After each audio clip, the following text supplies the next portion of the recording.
네, 포인터가 어디 있죠? 자료가 있어서 포인터를 써야 되는 걸로 알고 있는데요. 네, 안녕하세요. 반갑습니다. 저는 소개받은 인지과학자 김상균입니다. 네, 자료가 있는데 아마 안 떠져 있는 것 같아요. 박수를 한번 더 쳐달라고 했던 건 아닌데 공교롭게 박수를 두 번 받았습니다. 제가 오늘 준비한 이야기는 세상에 맞춘 나로부터 나에게 맞춘 세상으로 이렇게 한번 제목을 잡아봤습니다. 제가 이제 가끔씩 지방에 출장 갈 때 겪는 일인데요. 출장을 가다 보면 교통편의 상황을 정확하게 예측하기 힘드니까 시간이 꽤 여유 있게 가는데도 시간이 굉장히 촉박하게 도착하는 경우가 있어요.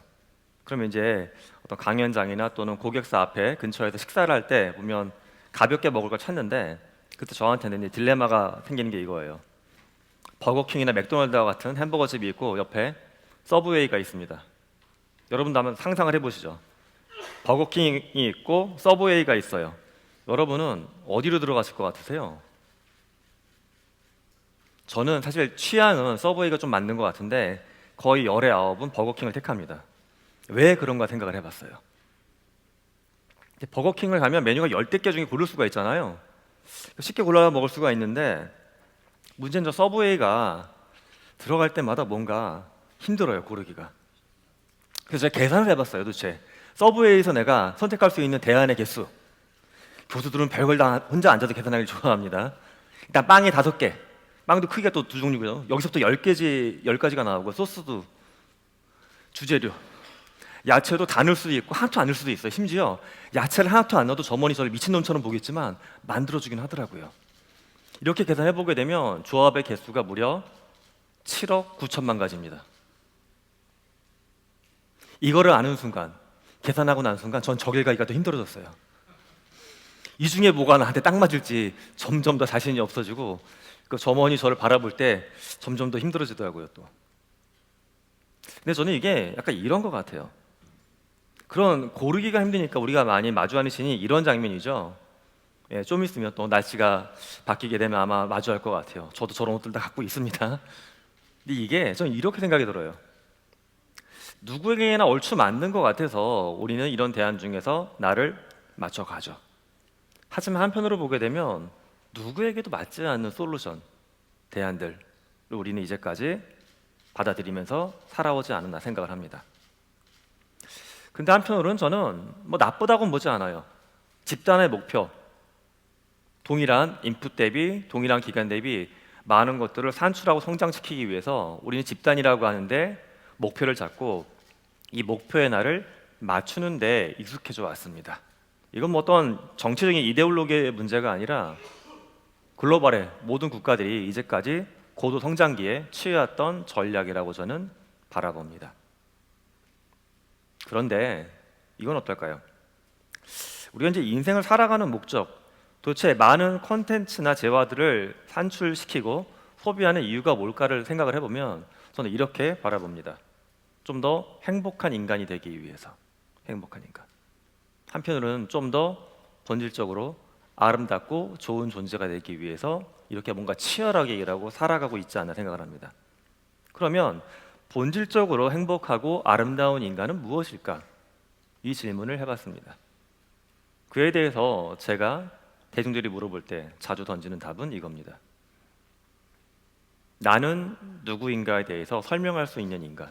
이게 아름다운 인간이 아닐까 생각을 해요. 피부가 곱고 키가 크고 그게 아름다운 인간이 아니라 당신은 누구이며 무엇을 위해 일을 하고 있고 무엇을 위해 자식들하고 힘들게 하루를 보내고 있는지 답할 수 있는 존재가 전 진정 아름답고 가치 있는 인간이 아닐까 생각을 합니다. 근데 앞서 보여드렸던 것처럼 우리가 집단의 목표에 나를 맞추던 시대에는 나라는 게 굉장히 흐릿했어요. 그러니까 제가 참 안타까운 건 제가 어제도 국내 모 대기업에 가서 임원분들을 모셔놓고서 하루 종일 워크숍을 했어요. 중간에 저걸 했어요.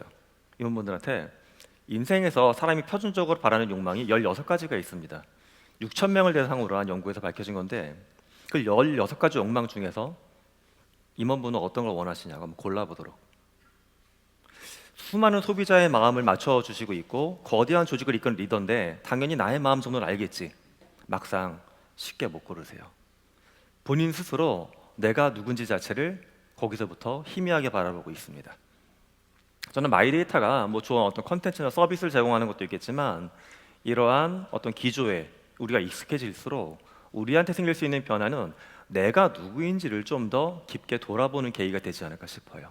정말 이게 나한테 맞는 배움인지, 맞는 일자리인지, 맞는 서비스인지를 돌아보면서 내가 누구인지를 좀 더 한 단계 깊게 이해할 수 있지 않을까 기대를 합니다. 그래서 저는 마이데이터가 단순히 어떤 데이터의 연동이나 통합과 같은 데이터 사이언스나 IT 측면의 비즈니스는 아니지 않을까. 물론 저 부분 굉장히 중요합니다. 하지만 좀 더 본질적으로 우리가 저 테크를 통해서 이루고자 하는 게 무엇인가 생각을 해보게 되면 저는 내가 잊은 나, 놓아버린 나, 산업화나 정보화 시대에 그걸 다시 찾기 위한 새로운 도전이 아닐까 하고 바라봅니다. 정말 현실적으로 저는 이런 걸 원해요. 여러분 OTT 서비스 여러 개 쓰지 않으세요? OTT 서비스. 근데 OTT 서비스를 쓸 때마다 제가 좀 답답한 게 예를 들어 M 서비스에 들어갑니다. 그럼 제가 W 서비스에서 보다가 재미가 너무 없어서 꺼버린 거 그걸 또 추천을 하고 있어 저한테. 이미 극장에서 본 것도 거기 다시 또 보라고 추천해 줍니다. 그러니까 그거 제끼 있는데 시간이 엄청 많이 들어가요. 저는 엄청 거시적인 걸 원하는 게 아니라 개인적으로는 그런 것만 연동이 돼서 제가 OTT 라면 끓여놓고서 이렇게 보려고 할 때 라면이 불지 않게 해주면 제 삶의 질이 좋아질 것 같은 생각이 들어요. 기본적인 것부터 시작해서 사실 많은 부분을 바꿀 수 있을 것 같아요. 핵심은 관계의 재구성입니다. 소비자하고 기업 간의 관계. 지금은 아무래도 소비자가 중심이라고 하지만 사실은 플랫폼 사업자, 기업들, 제조기업이 많은 힘을 갖고 있고 우리는 그들한테 맞춰주고 있는데 무게의 축이 소비자한테, 소비자도 집단화된 소비자가 아니라 저나 여러분들 개인들한테 축이 넘어가는 흐름이 나타나지 않을까 기대합니다. 단편적으로 이런 거지만 좀 더 거시적인 측면에서 볼 수 있는 것들은 이거예요. 동영상인데요. 영상 플레이가 되네요. 유럽연합이 투자하고 있는 센터 중에 컴프바이오메드라고 하는 굉장히 미래지향적 대규모 의료 프로젝트가 있습니다. 이 프로젝트에서는 몇 가지 일을 추진하고 있는데 그중에 제가 관심을 갖고 보고 있는 프로젝트는 버추얼 휴먼 아바타 프로젝트예요. 버추얼 휴먼 아바타라고 하니까 원격 회의하거나 이런 거 전혀 아니고요. 인간 자체의 특성을 피지컬한 인간을 데이터화 시켜서 분석할 수 있는 걸로 모델링하는 작업입니다. 우리 몸에 있는 골격, 심혈관, 장기 이런 것들 다 디지털라이즈 시켜가지고 표준적인 인간 또는 개인의 특성을 반영한 나의 디지털 아바타를 의료센터 안에 넣겠다는 거예요. 이 작업이 굉장히 어떤 꿈과 같은 SF적인 도전인데 유럽에서 추진을 하고 있더라고요. 근데 의료 서비스나 산업이 발전한 미국을 보게 되면 한 해에 발생하고 있는 오진이 평균적으로 1200만 건에 달하고 있습니다. 그리고 세계보건기구가 예측한 의료 인력에 대한 수급 동향을 보게 되면 2035년까지 전 세계 의료 인력 부족수가 1290만 명 정도에 달한다라고 예측을 하고 있어요. 이런 상황에서 의료 인력을 더 교육시키거나 병원 시스템을 개선하는 걸 통해서 서비스의 질을 높일 수도 있겠지만 저는 다른 한 축이 바로 이런 시도하고 마이데이터가 연결된 상태에서 나타나지 않을까 생각을 합니다. 그러니까 바이오나 의료의 기술로 의료 서비스를 개선하는 것도 도움이 되겠지만 지금 이야기하는 데이터를 통합하고 연동하는 것만으로도 우리가 누릴 수 있는 의료의 질은 훨씬 더 또 다른 차원으로 높아지지 않을까 예상을 해봅니다. 또 제가 연구하는 분야 때문에 관심이 많이 드는 장비가 이런 장비들이에요. 올해 6월에 애플이 발표를 했고 내년 초에 판매하겠다고 하는 예를 들어 비전 프로와 같은 장비인데 이런 장비를 보면 저는 그 생각을 합니다. 애플은 이 장비를 통해서 스마트폰 시대를 점점 더 뒤로 밀어버리고 새로운 디스플레이를 통한 인간의 비전을 대체하는 애플이 되겠다라는 걸 선포한 것 같아요. 이러한 장비가 애플 게 아니라 다른 데도 많이 나올 것 같아요. 이런 장비를 착용하고 우리는 세상을 바라볼 겁니다. 그럼 이런 장비가 우리한테는 어떤 의미가 있을까? 우리의 삶은 경험의 집합체죠. 근데 경험은 무엇으로 정의할 수 있냐 하면 삶에서 제가 인지한 이벤트의 합이 바로 경험입니다. 그런데 여러분들도 사실 이런 복잡한 장비가 아니더라도 폰을 통해서 세상을 바라보고 있죠. 폰을 통해서 많은 이벤트, 자동차, 의료, 쇼핑 많은 걸 보면서 이 폰을 통해서 세상을 지각을 하고 있어요. 그런데 역시 제가 서두에 말씀드린 것처럼 우리가 폰을 통해서 바라보는 세상은 나한테 맞춰진 세상이 아니라 평균적인 세상이 있고, 평균적인 세상 중에 내가 맞춰가면서 선택을 하고 있는 것이죠. 자, 그런데 이렇게 우리가 세상을 바라보는 창이 변화되는 상황에서 만약에 데이터를 통해서 내가 세상이 아니라 세상이 나한테 맞춰줄 수 있는 쪽으로 진화할 수 있다고 하면 저는 이런 기대를 해봅니다. 물리적으로 존재하는 세상은 하나의 모습이겠죠. 하지만 내가 디스플레이를 통해서 바라보는 디지털라이즈된 세상은 평균적인 하나의 세상이 아니라 나의 특성에 맞춰진 세상으로 모든 이가 다른 세상을 살아갈 수 있는, 마치 SF 영화 속의 다중 우주를 보는 것처럼 이렇게 살아갈 수 있는 것도 장기적으로는 가능하지 않을까 기대를 해봅니다. 인간은 본디 자기의 욕망을 실현하기 위해서 문화를 만들고 산업을 키워왔습니다. 하지만 이 중에 일부는 우리가 채우고 있고 일부는 충족하지 못한 채 계속 살아가고 있는 것 같아요. 이 자리에 마이데이터를 연구하는 전문가분들 또는 비즈니스화시키는 산업계분들이 오신 걸로 알고 있는데, 과연 우리가 데이터를 통해서 인간의 어떤 욕망을 좀 더 맞춰주고자 하는지, 집중하고자 하는지, 이런 부분도 한번 들여다보시면 좋을 것 같습니다. 또한 우리는 이런 욕망을 확장하면서 경험을 확장해 나아가고 있습니다. 살면서 하는 인간이 행복해하거나 즐거워하는 경험들. 우리가 이제 A라는 서비스를 제공하고 있는데, 만약에 마이데이터가 여기 더해진다고 했을 때 우리가 고객한테 줄 수 있는 경험, 과연 어디까지 확장될 수 있는지, 이런 부분도 한번 판단해 보시면 좋을 것 같습니다.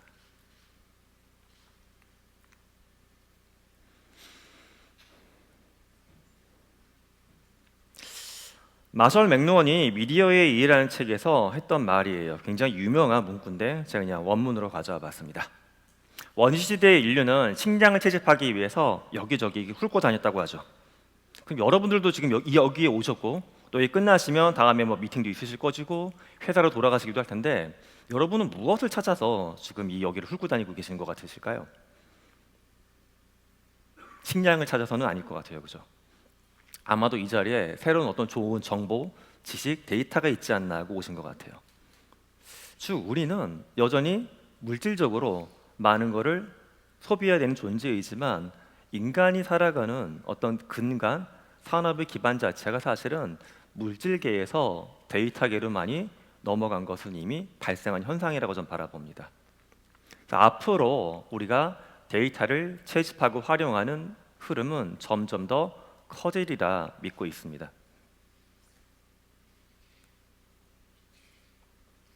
제가 좀 좋은 얘기를 많이 풀어봤는데 걱정되는 부분도 많이 있어서 제가 솔직한 좀 우려, 두려움도 한번 풀어볼까 합니다. SF 장르 중에 흔히 3대 디스토피아라는 작품이 있어요. 네. 올더스 헉슬리의 멋진 신세계, 그다음에 조지 오웰의 1984가 있죠. 조지 오웰의 1984를 보면 이런 세상이 그려집니다. 흔히 빅 브라더라고 유명한 등장하죠. 빅 브라더가 모든 데이터, 소통을 보고 있고, 그 중에 무엇을 볼 수 있고 볼 수 없는지를 결정을 해가지고 사람들한테 전달해 줍니다. 물론 그들의 취지는 굉장히 아름답고 위대해요. 대중은 정의롭지 못하고 똑똑하지 못하기 때문에 우리가 결정한다는 취지로 이런 작업들을 합니다.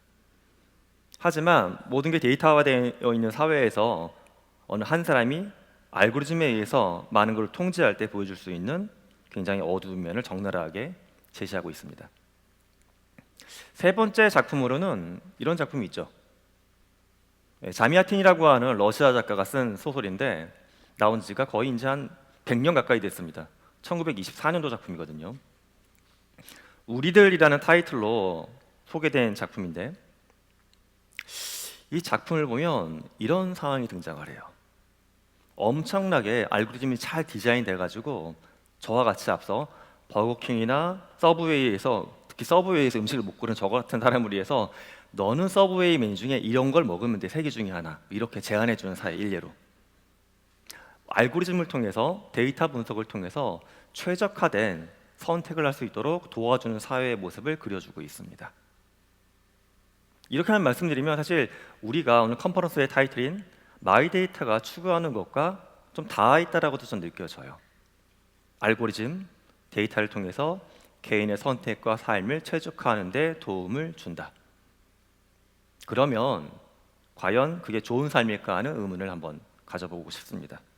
예를 들어 제가 옷을 사는데 살 때마다 한 번도 후회하지 않고 계속 입을 수 있고, 음식점에서 주문해서 먹었는데 맛없다는 생각이 한 번도 안 들고, 여러분의 사랑하는 연인하고 데이트 때 영화를 보러 가는데 영화가 둘 다 재밌다는 감정만 갖고 돌아오고, 과연 이 반대의 삶, 연인하고 데이트를 하러 갔는데 인생 최악의 재미없는 영화를 보고 나오는 경험, 옷을 샀는데 너무 커가지고 다시 되팔거나 또는 동생한테 물려주는 경험, 음식을 먹으러 갔는데 되게 맛은 없는데 자꾸 기억이 나는 어떤 추억거리, 좋지 않은 추억거리로 남겨주는 것들, 이런 것들이 과연 우리 삶에서 필요 없는 것들인가, 모든 것을 알고리즘으로 인해서 덜어내는 게 최선일까 하는 저는 의문을 갖고 있기는 합니다.